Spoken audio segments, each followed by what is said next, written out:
Pandemonium Reigns. Yo, welcome to Pandemonium Reigns. I'm Dan. He's Mike. What up, guys? It's Michael. We are back with episode 2. Today is July 29th. Where in the heck has summer gone, my guy? July 29th, Friday. Thanks for joining us. We made jokes on episode 1 that we have 4 listeners, but I think we actually have legit 4 listeners now. I think so. I'm excited about it. These are people with actual names and faces, and we know them, and we're glad that you're here. Thanks for joining the party. Yeah. Maybe if you're lucky enough and you play your cards right, we'll bring you on the show and we'll let you talk. It goes for everybody except for Wayne. Kidding. So, hey, let's jump right in to conversation because we don't want to waste people's time. So we've got some cool stuff lined up for you today. We're going to talk records. We're going to talk stats.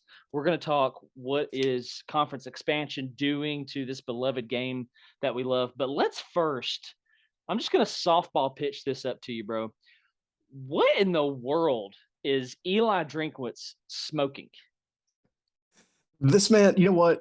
He is he's a wannabe Lane Kiffin from Kiffin's stint at Tennessee when he just couldn't miss any opportunity to like get a listener or, attract another eye to him and his program. He's that desperate. That's what he is. All attention is fine, even if it's bad attention. Exactly. Yeah, this is the same noob who decided to like bust out a lightsaber after Missouri beat Florida. I'm gonna read his words, and you just spit, my guy. So when Eli Drinkwitz goes and appears on the Jim Rome show, which I'm really surprised that Jim Rome is still doing TV because I thought he was dead. Anyway, he says, Eli Drinkwitz, I thought you were going to introduce my record.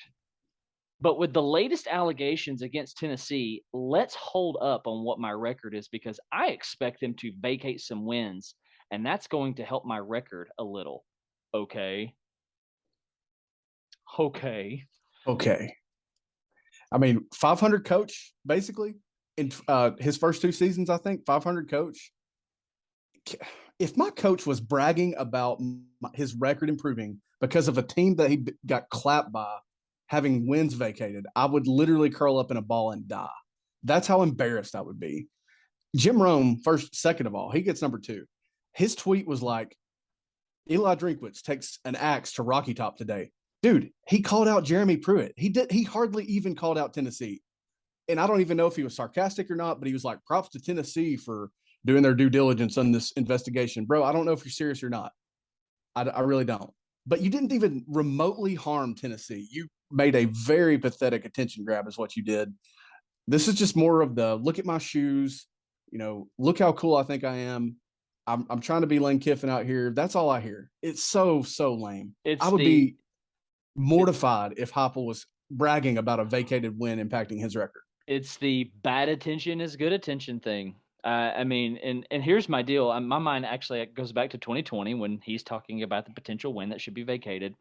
The guys that left who were getting the McDonald's money, Eric Gray, Wanye Morris, Lawrence. Oh my gosh, who am I forgetting? I know there's Hank and Kravars Couch. If I remember right, Garantano, his stats here: 14 for 23, 190 yards, 1 score. I don't think the stat line reflects exactly how well he played that day. Honestly. And he didn't have very many good days. But anyway, if I'm a Missouri fan, I'm hiding in a closet. I'm so embarrassed. Because that's embarrassed. Anyway, hey, let's move on. In episode 1, we mentioned how Heupel at SEC Media Days said the school or the offense broke 8 offensive school records. You have taken the liberty to go find these records. Do you have those pulled up? You ready to look at those? I do. And full disclosure, I didn't find 8.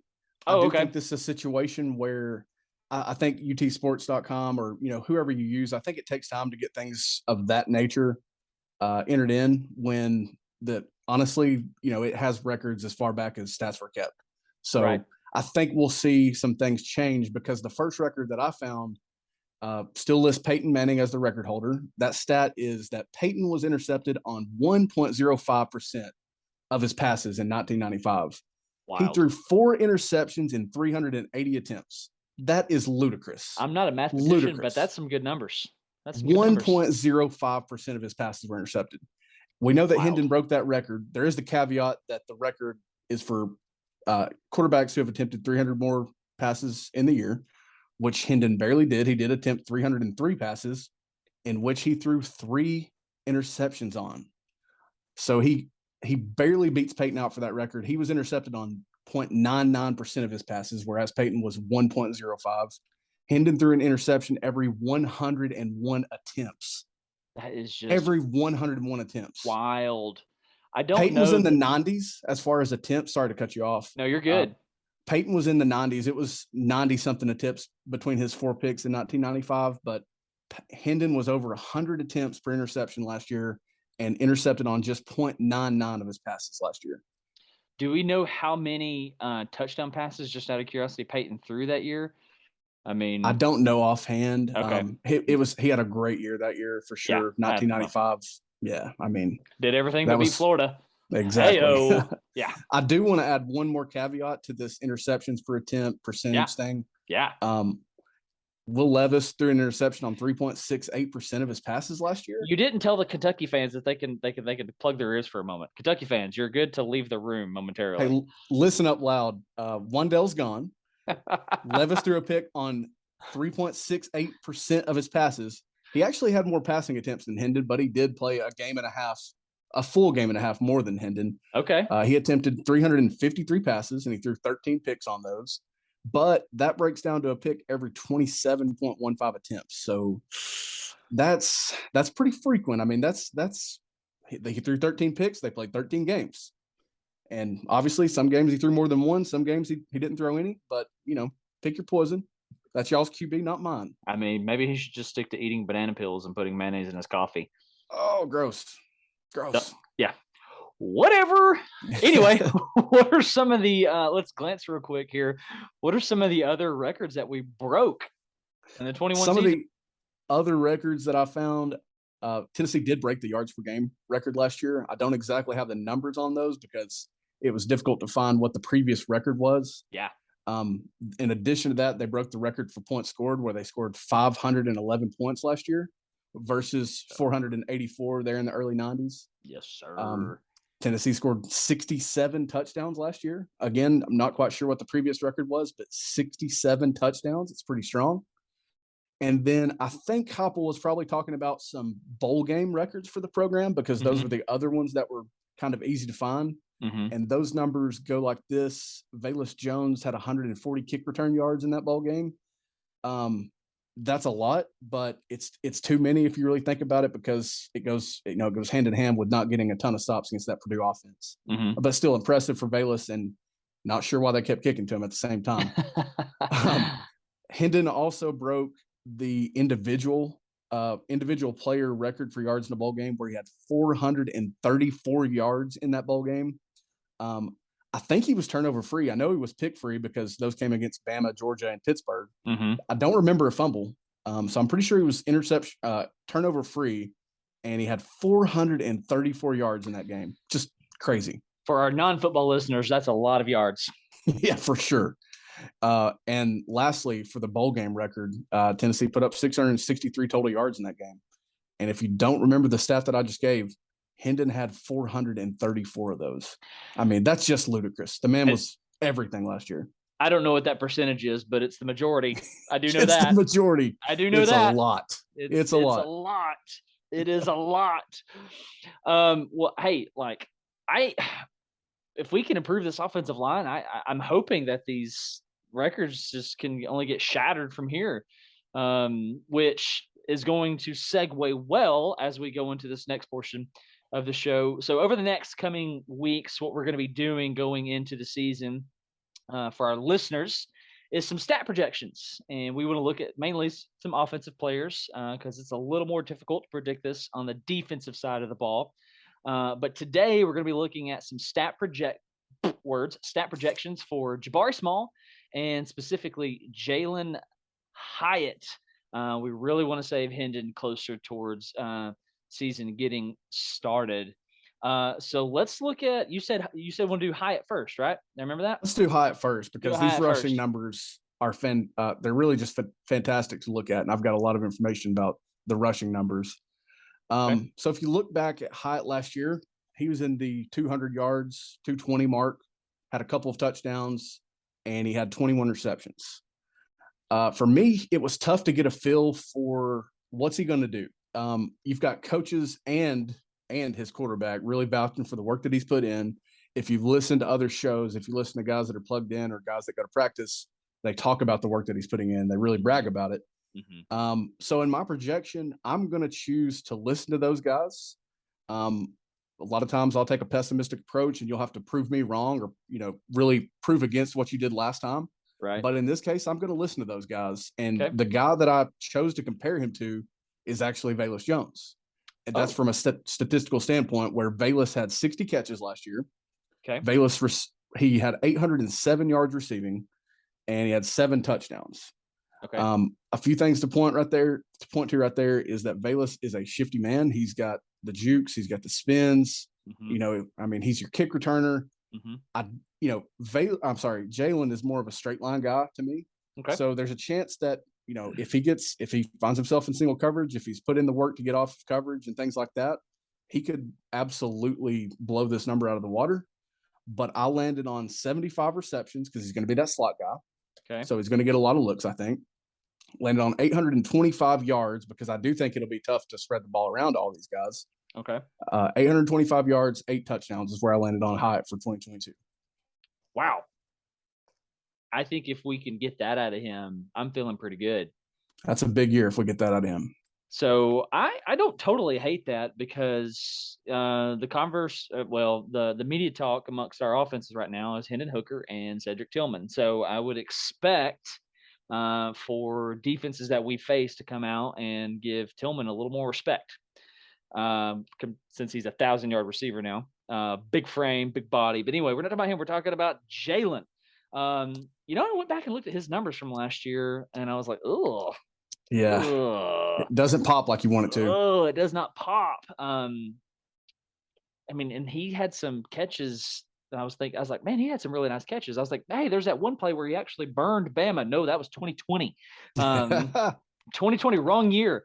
So last year, 21 catches, like you said, 226 yards, 2 scores. I struggled with this with Jalin Hyatt. I think it's going to come a little bit more easy for me with Small. But I actually doubled his receptions. So he had 21 catches this year. I've got him around between 40 and 42, which is better, but I don't think where every Tennessee fan wants it to be. Mm-hmm. Okay. Mm-hmm. And I've got him at around like 650. Okay. You're talking with the line that you gave, which is totally possible because Tillman did it. You're essentially talking about a 400-yard jump. It's about 600 yards because he had 226 and I'm looking at 825. So yeah, it's a big jump. Oh yeah. I don't do math, obviously. No, you're good. And so I've got him at not as big of a jump. I do think there's a jump, but I'm gonna put him at 650 and 6 scores. Okay. And the reason for this is, although I do think Tillman will get more respect and more attention, I have some concerns with the time in which our dudes can get open. Yeah. I know we're a fast-paced offense. I know we do a lot of quick stuff. And the Tennessee fan in me just says, hey, if I set this low and it's exceeded, then all is well, right? Everything is good. Yes. But I think I'm trying to look at this objectively, not through orange goggles. So I'm going to say 40 catches, 650, 6 scores. Cool. I think go ahead. Oh, no, I'm sorry. I think you need to go first. I was going to say I want to look at projections for the receiver group as a whole and position group when we get to the running backs. So I'll save that for just a moment. You go ahead with what you had. Well, I don't remember what I was going to say now at this point, so go ahead. Sorry about that. No, you're good. I think out of this receiver group, I think that 2 guys get to 750 if my projection's correct, And one of them including Tillman? It would be Tillman. You know, I've got a lot of faith in Tillman because there were times where he got a lot of attention last year and he just went up and got it, or, you know, the offense was so fast that the defense was distracted, things like that. He really had some huge games. So I've got 2 receivers getting to 750. And this one I think you'll find very interesting, but I've got the wide receivers. That's all of them, wide receivers, not including tight ends, not including running backs, combining for 28 touchdowns. So you're saying Hendon's going to throw 28 scores? Is that what you're telling me? Plus, 28 plus. Oh, you're saying that's the floor. That's the minimum. That's the receivers portion of his passing touchdowns for me. Oh, okay. Not including tight ends here? Not including tight ends or running backs. Got it. Okay. Wow. Well, I was not prepared for that conversation.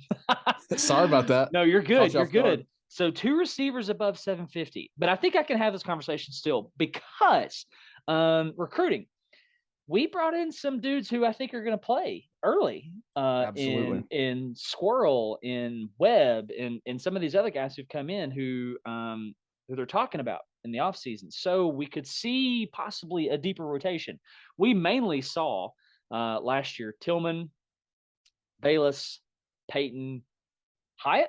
Is there anybody? I mean, I would say that Hyatt probably was number 4 statistically, and in terms of like who does Hendon look to first, I would say he was probably that 4th guy because Javonte Payton really did a lot.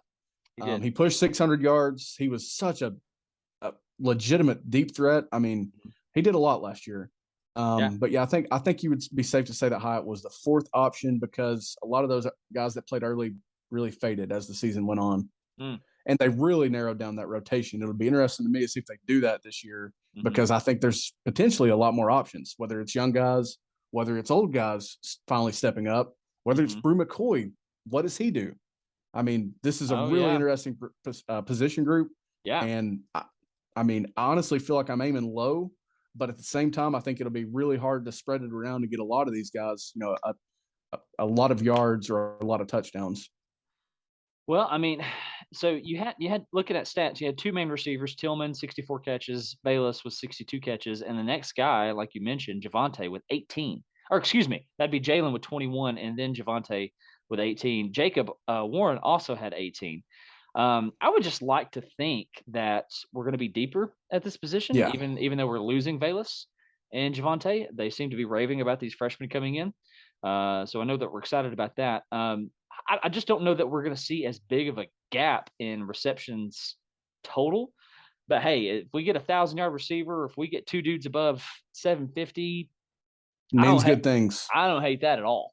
Means really good things, I think. Yeah, and especially if we've got receivers alone responsible for 28 touchdowns. But I'll play this game too. I'm kind of along the same lines with you, though, in my thought.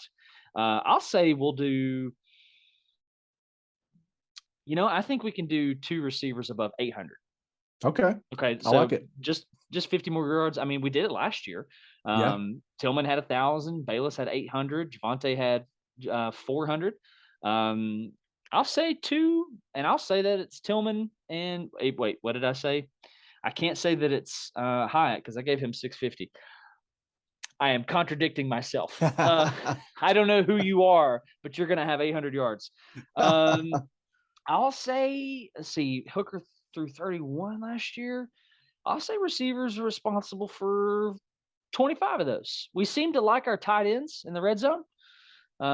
So I'll say 25 of those.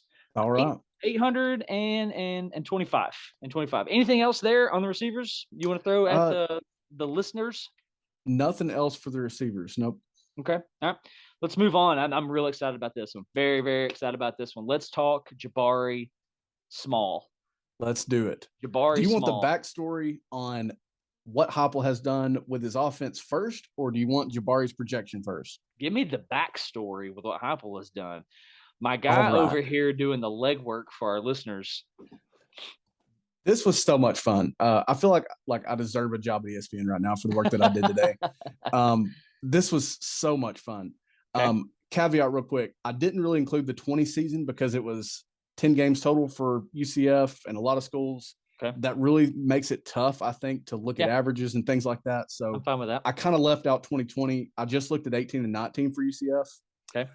All right. So 2018 UCF, they had 2 running backs that split 280 carries. It was broken down 147 to 133. Those 2 guys rushed for 1,897 yards and 14 touchdowns. That was split up between 715 yards for the guy that got the most carries. Okay. The guy that got the least amount of carries broke out for 1,182 yards. Hey. What a season that guy had, right? Yeah. Mackenzie Milton ate up 307 rush yards on 80 attempts. He also ran for 9 touchdowns. Honestly, he was an end zone. He found the end zone a lot with his feet. Yeah. He attempted 289 passes, completing 171 of those, passed for 2663, and then 25 touchdowns and 6 picks. So again, 2 guys they combined for 280 carries and 1,800 yards in 2018. Jump along to 2019, 4 dudes had at least 87 carries. Whoa. 4 dudes had at least 87 carries. They had a true committee in 2019. They had a man rush for 113 attempts and 726 yards. Next guy had 98 carries for 529. They had 2 guys with 87 carries. One of those had 604 yards and the other had 629 yards. And they combined for 27 touchdowns versus they almost doubled their 2018 rushing numbers as far as touchdowns. Goodness. They had 27, whereas in 18 they had 14 rushing touchdowns. Mm. And in 2019, Gabriel only racked up 78 yards on the ground. He didn't run nearly as much as Mackenzie Milton. Mm-hmm. I'm sorry, he actually did run comparable. It was a comparable amount to Mackenzie Milton, but his yardage was a lot lower with 78. But he did have 4 touchdowns. Okay. So despite the low yardage, he found the end zone with his feet, where he also found it with his arm. He passed for 3,650 yards. He had 29 touchdowns and 7 picks. So that's a lot of touchdowns yet again for those UCF offenses. I like it. So looking at the 2 primary years, you had a season where 2 guys almost right down the middle split 280 carries. And then you had another season where 4 guys split almost a third of those carries with at least 87. And you had, not quite the explosive amount of, over 1,000 yards or anything like that in the 2019 season. Jump to 2021 at Tennessee. Jabari Small rushed 141 times for 796 yards. And this surprised me because it felt like that shoulder was banged up quite a bit. Mm-hmm. That 141 carries surprised me a little bit. Mm-hmm. The other backs combined for 226 yards, 1,271 yards, and 13 touchdowns. 226 carries, 1,271 yards, 13 touchdowns. And again, Small had 141 for 796, and he had 9 touchdowns. So quite the committee again last year. Mm-hmm. Jabari did lead the pack on carries. He also had a nice average carry. It was over 5. Well, he led the pack if you're talking running backs alone, because Hendon had 167 rush attempts. Yes, he did. He had a bunch of rush attempts. The quarterbacks, Milton combined, if you include Milton, they had 194 rush attempts for 740 more yards and 7 touchdowns. So a lot of dudes got carries last year. Quarterbacks ate up a lot of those carries. We know that Hendon's sacks, I believe, are factored in there as well for college statistics. Mm-hmm. This year, to cut to the chase, with Jabari Small having 141 carries last year with that banged up shoulder, I've got him at 150 this year. So a slight increase because hopefully with surgery and the time that has passed, that shoulder is better to go. Mm-hmm. But I also think, again, that Jalin Wright is going to demand some carries. He got a nice little chunk last year. Yeah. And then I think these young guys, man, Justin Williams Thomas, excuse me. Yeah. Yes. Lenith Whitehead's a year older. Yes. Jalin Wright's a year older, and he certainly got the ball last year when he had the chance. So I think that Jabari is going to see a slight increase in carries to up to 150. Okay. I think he's going to get to 825 yards because of the committee. I think they're going to keep him from getting over 1,000. But I do think he'll find the end zone 10 times as far as carrying the ball. And I apologize for the word vomit, but that was quite the backstory. No, you're good. You're good. You're good. Gosh, I just want that to be so much higher. Me too. When you're calculating this number at 825, are you considering the offensive line at all? I'm scared about the offensive line. Thinking about it overall, they do, they have a chance to have a really good year, but they did lose an important body in Cade Mays. Mm-hmm. That did factor into it, but the main factor is Jabari holding up for a full season, his upper body again, and then the committee that I think it will be between the guys that are on campus, because frankly, that's a nice group. Yeah. Well, fair enough. Well, for the sake of this conversation, for our listeners, we're assuming that he goes a year without injury. This is obviously for the sake of conversation. But touching on the Cade thing for a second and injuries, how often did we get a healthy Cade? That's true. He got hurt early. He got hurt early. Cooper got hurt early. Yes. There were guys that we talked about last week, that were just very inexperienced, a little bit lower talent level when you look at the fact that they came to campus as walk-ons and things like that. So it's possible that the depth is better in 2022 along that offensive line. Maybe the talent ceiling is not quite as high, but the depth has a chance to be higher. Yeah. No, I agree with that. I like it. I think there's potential for offensive line, but also think there's some questions that make me really worried about this. However, for the sake of the conversation, and we're saying that this conversation is not riddled or littered with injuries, that he doesn't have a shoulder problem, that he is 99% fatigue here, that he's good. I'm going to give him 170 carries. I'm going to say he's going to get the bulk of this thing now that he is not basically splitting these carries with Tyon Evans, who's gone to Louisville, which I want answers for that so bad. But whatever, moving on. Excited for Justin Williams, Thomas Williams, however you say his name, coming in. Excited for Jalin Wright. I still think because at the end of the day, Jabari is what, 5'11", 215? He is. Yeah. He's got a lot of muscle on that frame. Yeah. It really, yeah. Yeah. It's like he's bigger on paper. So I'm going to give him 170 carries. I'm going to give him 1,050 yards, but I'm only going to give him 8 scores. All right, cool. 8 scores, 1,050. And again, this is there's a lot of hypotheticals here with the offensive line, but I like him getting the bulk of the carries. I'm hoping, praying, crossing my fingers, making an educated guess here that he makes a statement to get into the NFL draft. Absolutely. Speak it into existence. And to kind of carry over what we did with the receivers, I do have 3 running backs getting to 575 because I think this group will really, have a lot of guys that demand the ball.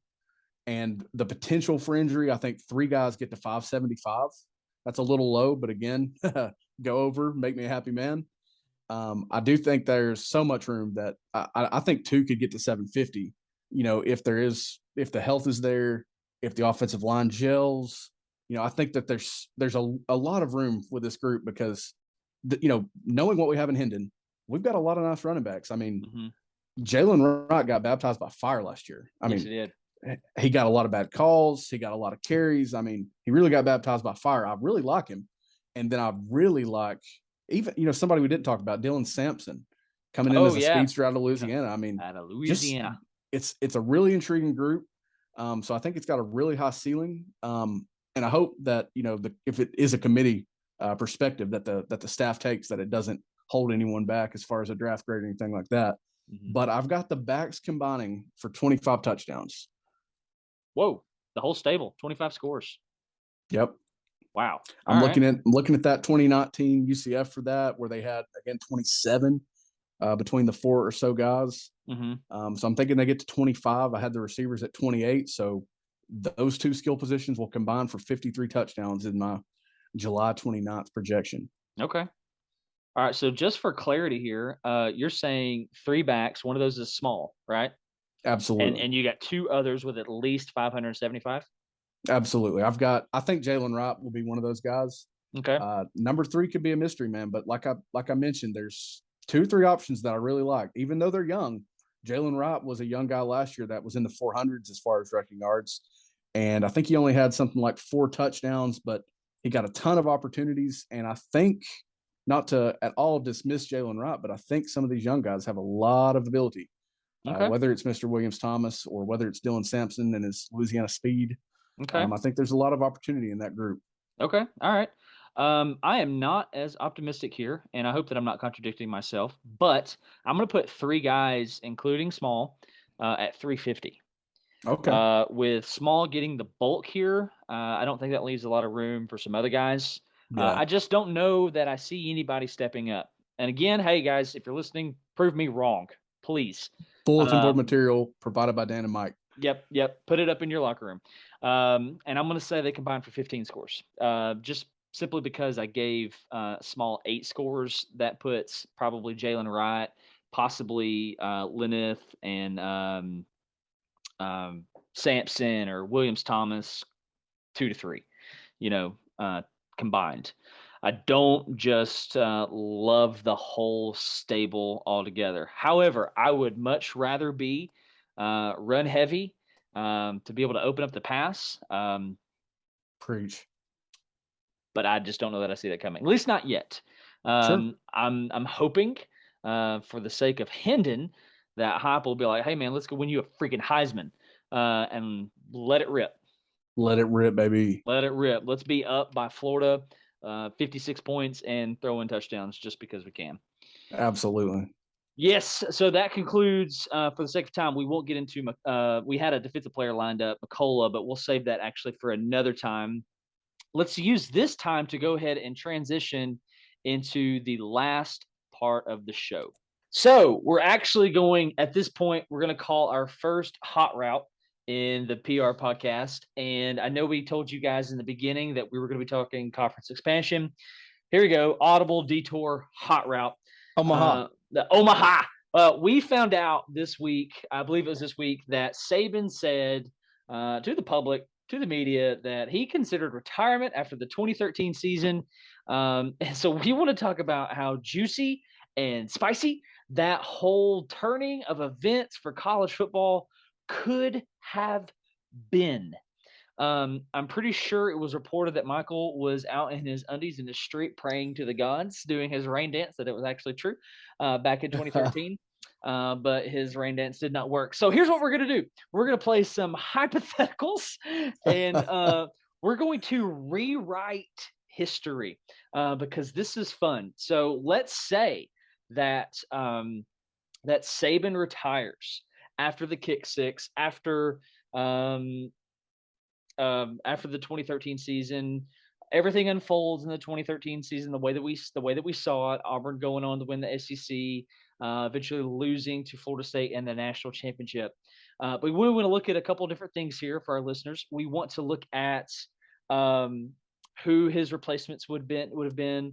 We want to look at who are the eventual national champions. Does that change from then and now, and possibly do the Tennessee-Alabama games the outcomes change at all? So throw me, Mike, a couple of possibilities on replacements, and let's land on two, and let's travel down two different roads. Who do you think is the obvious replacement for Saban, or is there one? I think it's down to two guys, like you kind of just hinted at, and I think it's down to either promoting Kirby from within, because he's obviously not far. If the year is 2014, the 2014 off seasons happened. That's just 2 years before he became a head coach, essentially. Yeah. So he's not far from that point. You could have Saban lobbying to, the boosters, convincing the athletic department, the fans, the whole 9 yards that, hey, Kirby's ready to do this. Mm-hmm. That's one option. Mm-hmm. I think the other option, to me, is Jimbo Fisher. I think you're onto something here. Yeah. I mean, he just won a national championship in Tallahassee, but it's obvious at some point that he wanted to be in the SEC.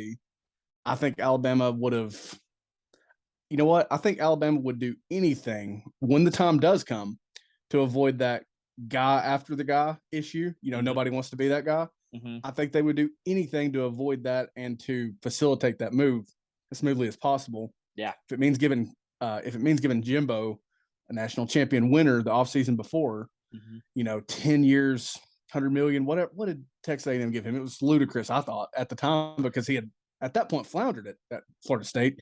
Off the field issues were happening that everybody's kind of heard of and knows of. But I think those are your two guys. I mean, yeah, I don't think Dabo Swinney is ready at that point. If he's ever going to get that opportunity, I don't think now that he would. But 9 years ago, or really 8 years ago at this point, approaching the 2014 season, I don't think Dabo Swinney's the guy, because there was this little term called Clemsoning that was a thing back then. You were before the Deshaun Watson years. They were coming off the Taj Boyd run, which was a good one. Don't get me wrong. Yes. But I don't think he was ready. So I think you're looking at a promotion from within, with Saban lobbying for his guy, or he's lobbying for his other former assistant, Jimbo Fisher, who's had a lot of current success at that time. Yeah. So let me say two things before we get into chasing down the Kirby Smart trail and the Jimbo trail. Thing number one is that I'm totally in agreement with you on Dabo. I don't think he's the guy. Deeply rooted into Clemson, even unto that point. No titles up until that point. Does Alabama even want to pull the trigger on him? I mean, he has the Alabama roots, yes, but I'm not sure, they're going to. I mean, look at what Saban has done, even up into the year 2013. I don't think they're going to go the Dabo route. Two, can you name for me the guy who replaced Paul Bear Bryant? I believe it was Stallings. Did Stallings replace Bear Bryant? It was not Stallings. Matter of fact, I can't remember his name either, because nobody can, because they fired him with a winning record. Who wants to follow these guys? Nobody. That's another reason that I think they don't go the Dabo route. There's another little thing in there too. Can you name the quarterback between between Taj Boyd and Deshaun Watson? He was only in there for a year. No, I cannot. Yeah, me either, because he's not important. So let's go down. Let's travel first a little bit down the Kirby Smart trail. Alabama promotes from within. They name Kirby Smart. Kirby reestablished, that's not the word. He doesn't reinvent the wheel. He picks up right where it leaves off. What does the Kirby Smart era at Alabama, how does that get off? What does that look like for the year 2014, you think? Man, for the year 2014, obviously an emotional loss in the Iron Bowl. I mean, that inspiration can go a long way if you have first-year buy-in from that team, because, I mean, I wonder, I can't even imagine what the impact is like for a team to lose a legend like that, like Nick Saban, But for 2014, did they get into that first playoff? I'm going to say they don't, just because of some of the things we saw early in the Kirby Smart era at Georgia. Yeah. Some of the weird play calls, weird personnel things that really lingered until recent. I mean, I'm not going to hate on the guy too much. He did win a championship. His defense, they made no mistake about that. They were not going to be denied with that second opportunity against Alabama. But just in a first year, replacing the guy, I can't see them. I don't think I can see them making the playoff at that time.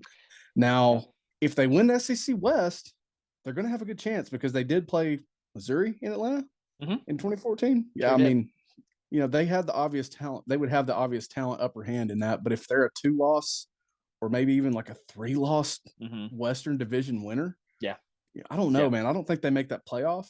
Yeah. And I think that Ohio State's your champion in 2014 still. Yeah, I agree. I don't think the national champion changes for that year at all. I do agree on Kirby's suspect play calling, in-game decisions. Some like you and I have mentioned outside of this, him putting Chubb at fullback on 4th and 1 against Vanderbilt to lose that game, putting a fake punt to Justin Fields in whatever time they played Alabama.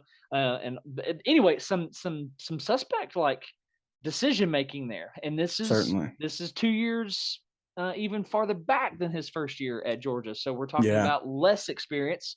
But check this out. I went to 247, and Alabama had the number 1 recruiting class according to 247 in 2014, 2015, 2016, 2017.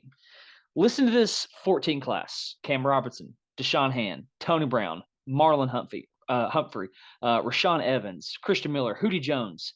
There are several Cam Sims. There are several NFL guys just as in this one class. Bo Scarborough. Reason I'm mentioning this is I just don't think that Kirby lands a number one class. Probably lands a top 10 just because of coming off the success that they've had. And, there's probably not a lot of turnover in staff. But as far as the national championship goes, I think it's Ohio State. I'm right there with you. I think they start to dwindle in recruiting a little bit, or maybe just not have a number one class. At least see a lull. Yes, exactly. Now, does the Tennessee-Alabama game in 14 change at all? Well, I'll tell you this. This is something that just hit me probably when we went live right here. When we went live with this topic, this popped into my mind. I don't think Lane Kiffin's the offensive coordinator in 2014 if Nick Saban is not the head coach. Oh, that's a great point, because Saban was doing his rehabilitation programs. Yeah, it was in the prime of the rehabilitation program. I mean, what a candidate Lane Kiffin was. I mean, just had failed, at USC, I believe, and what a disastrous tenure that was. Yeah. So I don't think he's the offensive coordinator in 2014. And let me tell you, he went a long way for that team in 2014. That's true. And his entire time there, for that matter. I mean, he changed the way that Saban did business. Let's be honest. He was really good that year in getting Amari Cooper the ball. He sure was. Incredible. I mean, if you think about that Tennessee-Alabama game in 2014, it was play from scrimmage. It was just a flurry from Alabama to start the game. Yep. The game got interesting. It was never close, but right. Josh Dobbs kind of has a breaking out moment. Mm-hmm. He really made some really nice plays. I mean, he was kind of playing pickup ball, backyard ball, if you will, at times, because he was still pretty raw in 2014, his second year. So, I mean, does that game change? I don't think so, because the Alabama team's still loaded. All the guys that Lyle Allen Jones had signed at Tennessee are still young, though they were good. They were young. So I'm not going to go as far as to say that 2014 result changes, but I will say that Lane Kiffin's not that offensive coordinator if it's a first-year head coach in Kirby Smart. And that opens up a whole nother trail of like conversations that we could go down. Where is Lane Kiffin at that point? What becomes of Amari Cooper? Because again, Lane was so instrumental for him that year. Not saying that he was bad without Lane, but I mean, again, you get the point. 2015 rolls around. Kirby's now going into year 2, but now that we're on 2015, let's introduce Jimbo before we get too far. Let's say Jimbo, we have to catch up a little here. Jimbo gets hired as this is option 2 for our listeners. Let's say Jimbo gets that job, leaves Florida State, takes Bama. Just very quickly, how much does that affect 2014, 2015, you think? Now, if you have Jimbo in 2014, the offensive coordinator's almost irrelevant, because he was really, really doing some nice work at Florida State with quarterbacks, with the offense. I mean, that's whatever way you roll it. Yeah, Jameis Winston's best ball is Jimbo Fisher ball at Florida State. Now at 2014 in his first year, again, you're going to need that team, even though they're talented, to buy into a first-year guy. Yeah, you've replaced a legend. Doesn't hurt that he's coming off a national championship at all. Oh, that's true. Hey, I mean, that's a certain boost over a first-time head coach that's replacing the guy. But none of it can change my mind that Ohio State wins that championship, because I mean, they lost 2 starting quarterbacks. They were doing things to Alabama in that playoff game with Saban that you just don't see happen. I mean, they were running to the edge. They were almost doing what they wanted. Yeah. That was like a team of destiny for Ohio State. And I don't see that result changing. I don't see the Tennessee result changing if it's Jimbo, if it's Kirby. So it's a similar situation. And I think the ceiling is higher if Jimbo comes right in. At least early, Alabama, right? Yeah. Early, what happens down the road, we'll never know. But early, the ceiling is higher in those years. Maybe they win that 2015 championship still with Jimbo. But for my take, the 2014 season, Tennessee result doesn't change regardless of our 2 candidates we've introduced. The national champion doesn't change. Those are just kind of my feelings on the situation. Yeah, I totally agree with you. So jumping into the little more specifically, the 15 year though, I like you pointing out the success of Fisher, at least in like that recruiting aspect. I like him winning those recruiting battles more than I do Kirby. Yeah. But I do think the 15 game could change for us. I mean, we were Agreed. right there on the cusp. I don't think the 2014 national championship changes. What changes for the 15 playoff is that Florida State, they're now Jimbo Fisher-less, right? So who's the Yep. guy down there? Of course, that's a whole nother rabbit trail we could chase. So who fills that spot in 15? But if it's smart in 15, so here's the AP top 25 at the end of the 2015 season. Alabama number 1, Clemson number 2, Stanford at number 3 at 12-2, Ohio State number 4 at 12-1, Oklahoma, and then Michigan State. So I guess what I'm saying here in this 15 playoff, I see Bama in there.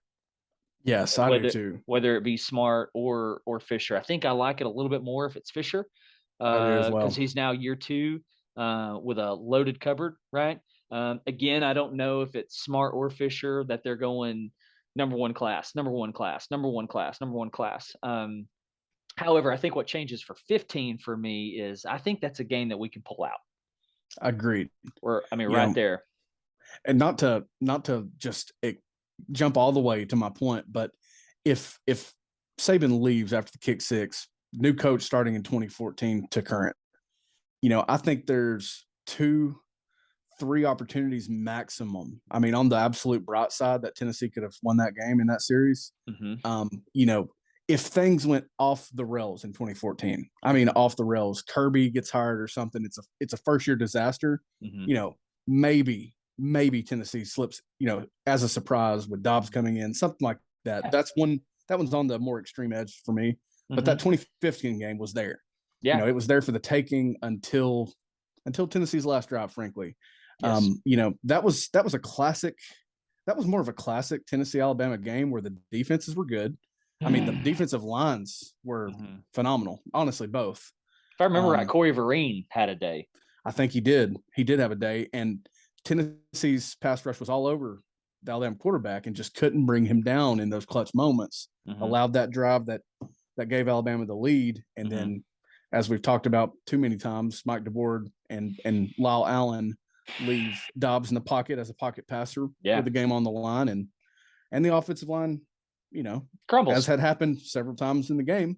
They crumble in the worst absolute moment. Yep. And down goes Dobbs. Out comes the ball. Game over. Yep. I believe that was Jonathan Allen who strip sack fumbled Dobbs on that last possession to seal the deal. But I'm kind of with you. I think that 15 game changes.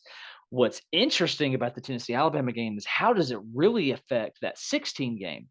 There was a lot of hype, especially on our end, going into 16. We had Hurd coming back. We had Kamara coming back. We had Dobbs. We had Juwan. We had Josh Malone. We had Derek Barnett. We had Corey we had dudes. Seems like we didn't lose a single guy on the defense for that matter. You know what I mean? Seems like we brought everybody back. I can't tell you at this point, but it seems like we brought the entire group back. Well, we brought a lot of dudes. What I do remember is wetting the bed. Wetting the bed. Yes. Jalen Hurts looking like the athlete that he is. Now, this is where it really gets interesting if Lane Kiffin saw his offensive coordinator. Yes, this is what I was wanting to talk about. Do they even get Jalen Hurts? Absolutely. Is a whole nother conversation. But, these are things that have to kind of be tossed in there a little bit because if I remember right, he ran up and down on us. It seems like it. I remember one touchdown specifically where he was the only guy on the field on the play, it seemed like. Yep. Cake walks right into the end zone. It's a 45 to single-digit beatdown. Yep. And that game could have really been different if, at this point, you're 2 years, you're really on your third season without Saban, without his defensive prowess. Of course, this 2016 season is the first season they broke in a new defensive coordinator. But as we've seen, it hasn't really mattered too much. Right. Who's been in that role. Right. Well, now, you're, again, third season removed from Saban at this point, whether it be Smart or Fisher. How are you handling coordinators, all those things? Again, my point up into 2016 is recruiting is probably not what it actually was. And just for because this is a never-ending rabbit hole. So I'm not going to go look at all the recruits, but it's probably not a number one class. I'm not Probably saying it's not top 10, and nor am I saying that in this 2016 game that we, come in and win at home. But I'm going to go so far as to say it's not a blowout. I mean, I would like to think anyway, because me as well. It's just not Saban. Does the national champion change in 2016 for you? For me, no. That 2016 Clemson team, if they hadn't broke out already, which they had made it to the national championship, again, they seemed like a team of destiny. Mm-hmm. College Deshaun was it was like one of the most magical things since Vince Young a decade before. Mm-hmm. It was beautiful football. They were really fun. At that point, their recruiting was starting to push up really high, and they've been doing it for a few years at that point. So no, that one doesn't change for me. I think we've mentioned this outside of this podcast, but if this happened, it's possible that they won it in 2015. So that could have obviously changed things too.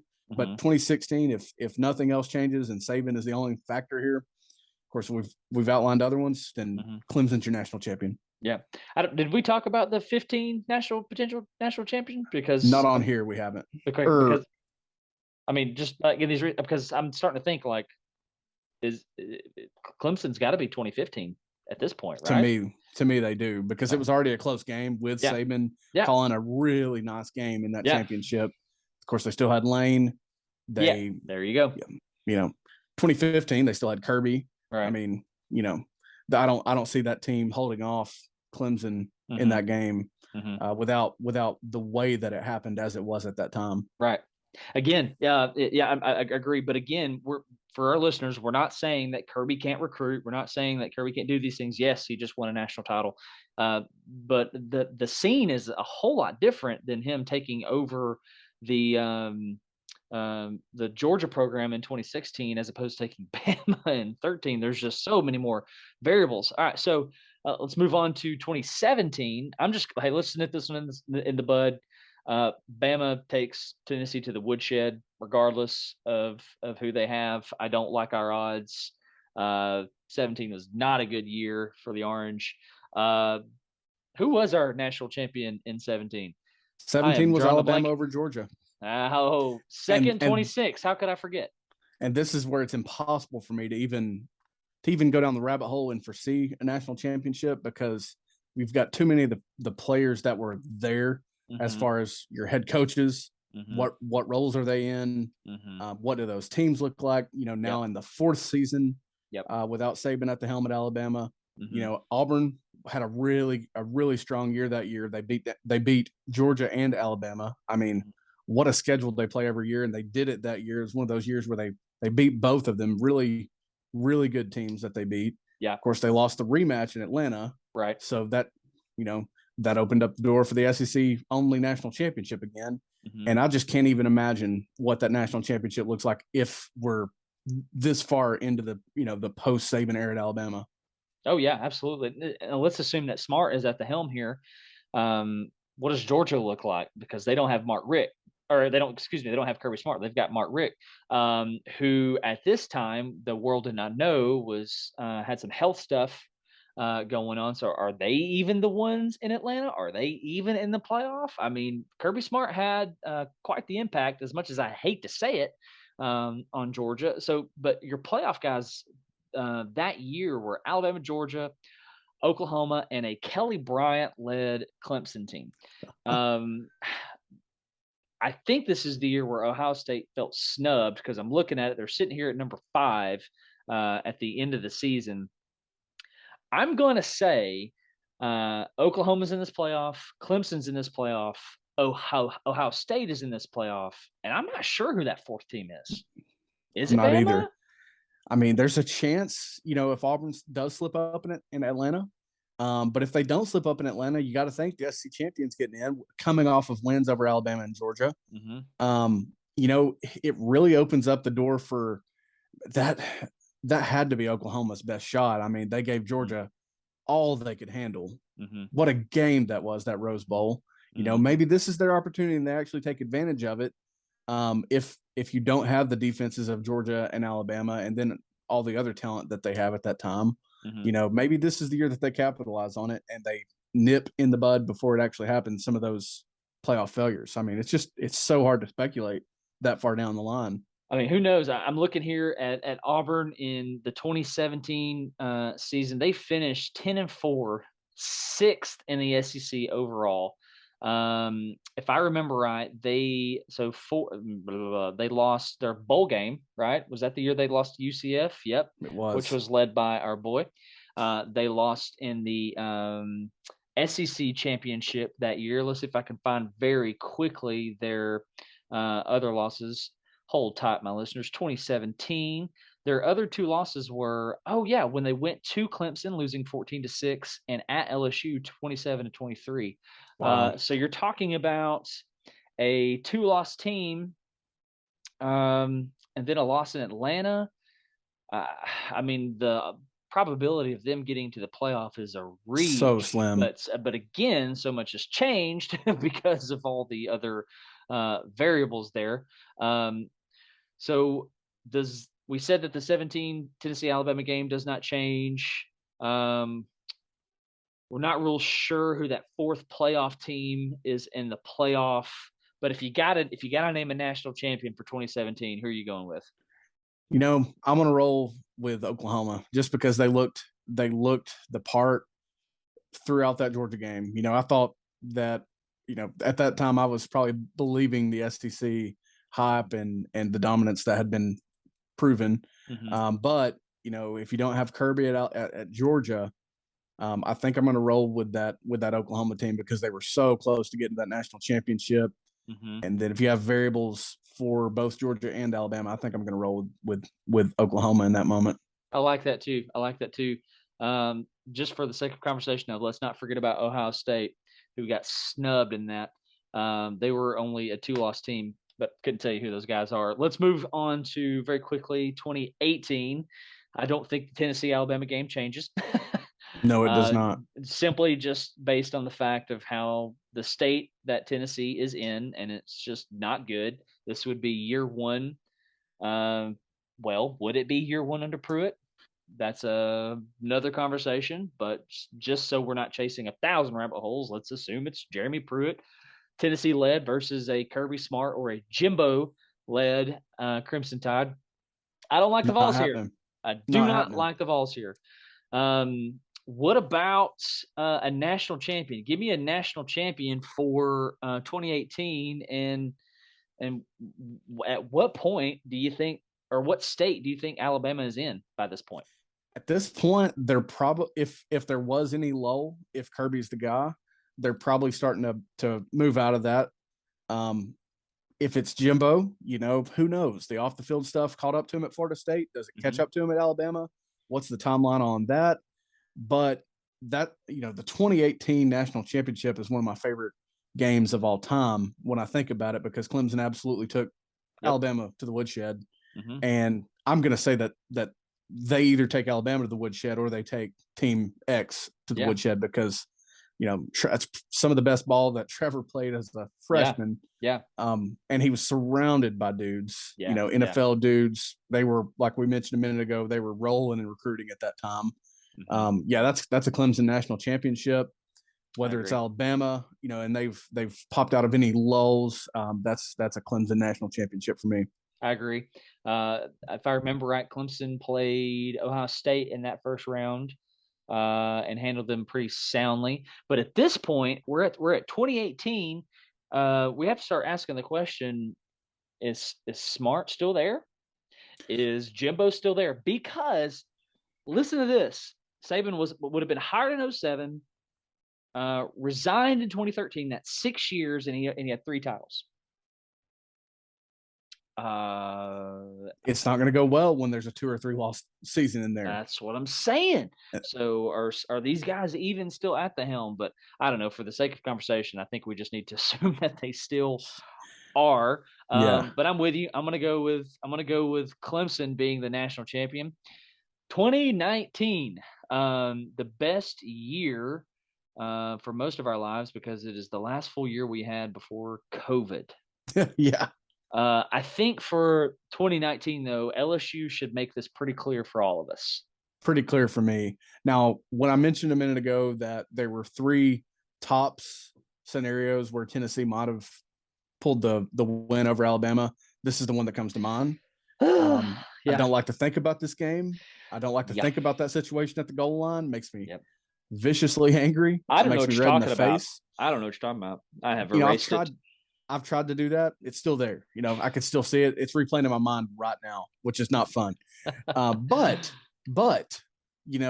whoever Tennessee's coach is, Jeremy Pruitt, it's not Greg Schiano. I mean, he's not coming no matter what. I mean, that was a game in the second half, and it was about to be a very close game with an executed play at the goal line. Yeah. This is the third game for me, and this is the most recent example that I can think of, all things considered, where Tennessee had a chance later on in this game. So maybe that game changes. Nothing's changing that LSU offense and Joe Burrow. And man, if that team's assembled in Baton Rouge, that's your national champion. They're going to blow right through the competition, just like they did for me. Agreed. I mean, as someone who has common enemies with LSU, being Florida, being Alabama, I loved that team. For sure. We didn't play them. I loved that team. They were so fun to watch. And you're potentially looking at a even better LSU team because Alabama's not in the state of Louisiana poaching those guys. Absolutely. A possibility anyway. I think the 2019 writing is on the wall. I think LSU is your national champion. Who knows what the state of Alabama is in at this point. It's possible that Kirby and Jimbo, whoever it is, on the hot seat. I just have no hope in JG.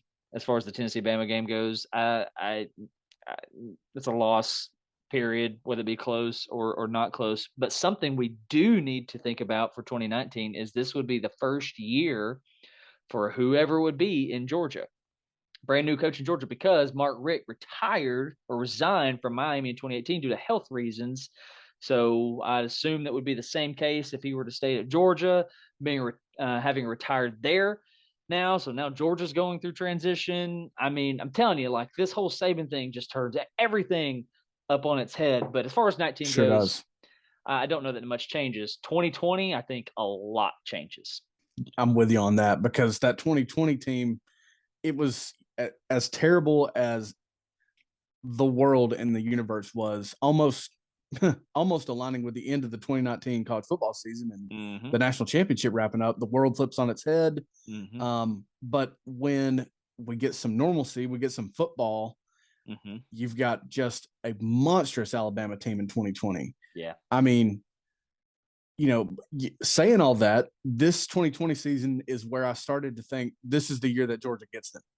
I remember thinking about that in that regular season matchup. This is the year that Georgia gets them. They're going to break through this year, and they didn't. And they didn't do it to that point. And, just in the way that LSU had that incredible offense, you've got Mac Jones throwing it to Devontae Smith. You've got Waddle up until his injury.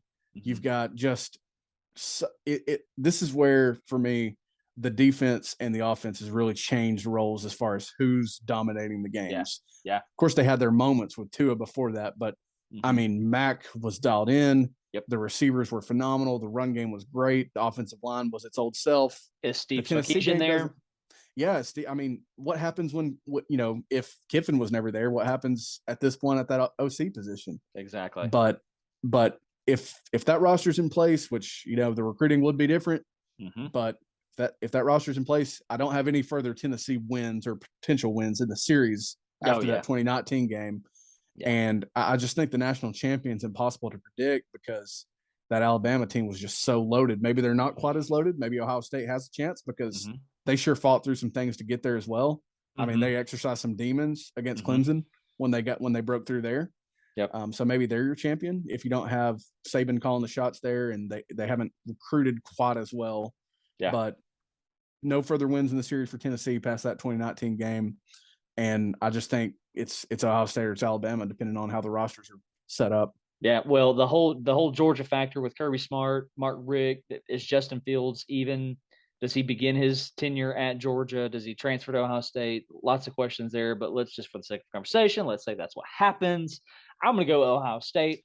I just don't think that Alabama team is near as loaded, and I think that's a very fair assessment.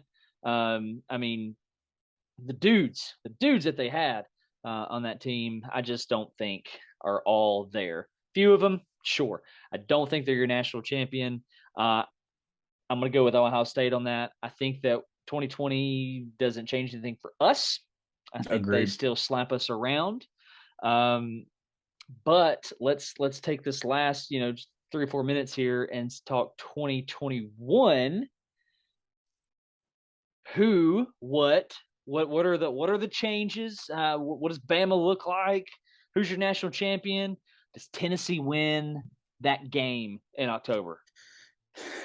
This far down the line, it's into the realm of anything is possible.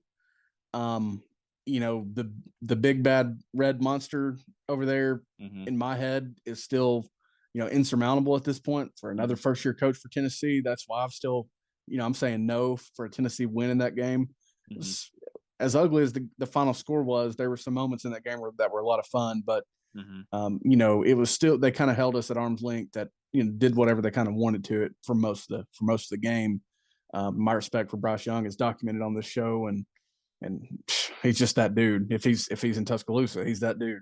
If he's in Tuscaloosa, bro came all the way from California. He sure did. If it's been Jimbo or Kirby, have they recruited nationally like that? That's a whole nother question. Yeah. Now, this is one of the moments where I may let a little disrespect for Kirby come out and say, those receivers don't get hurt, they're not winning a championship. If Mechie or Williams is there, they're not winning a championship, because it was the same game on repeat up until Jameson's ACL went. Hate it for Alabama to have that happen national championship, because it allowed for Georgia to break through. But, as far as your national champion, it was the third round of the SEC only national championship. So hard to even imagine what the scenario is. But I'm saying Tennessee does not win against Alabama in 2021. And I'm going to flip a coin for your national championship winner, because I just don't even know.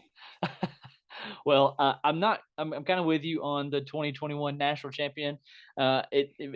Tossing this out there, man. It could be Michigan. It could be, which is just like wild to think about. Even if it is Jimbo, if it is Kirby, either team, regardless, I don't think has the talent stockpiled up that they do now. They're just not as loaded. I think that's a very fair assessment. Can either one of those teams go head to head against Cincinnati and still win?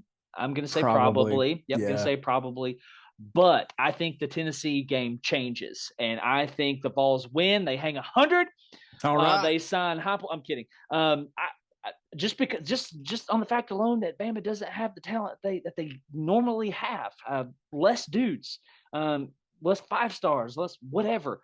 I think that's a game that we potentially win. But with all that said, like that's the hypothetical stuff. The what ifs are so much fun to dive into. Maybe one day the college football gods will grant us the dream of having that man retire. I heard recently that he eats 2 oatmeal cream pies every morning for breakfast, and maybe one day those will get him. I'm kidding. I know this is going to the public. By getting him, I mean like diarrhea. Anyway, Saban. Never mind. I can't say that on here. Hey, this is the Pandemonium Reigns contest. I can't talk. I can't even say the name of our own show. Pandemonium Reigns podcast. Thanks for tuning in. Thanks for listening. You can check us out on Spotify, Apple Podcasts. We're now on Pandora. We're on Twitter. We're on Instagram. We're on TikTok. We know that some of you guys are out there are listening. We just need you to hit that subscribe button on YouTube. Hit that follow button on Spotify. Stay tuned in what's going on. We're never going to be the ones to break the news to you and what's going on in Tennessee athletics, but we are going to be the ones to talk about it. Absolutely. We're going to be the ones to talk about. Anyway, with that said, I'm Dan. He's Mike. Oh boy. And we are out. See you guys. Pandemonium Reigns.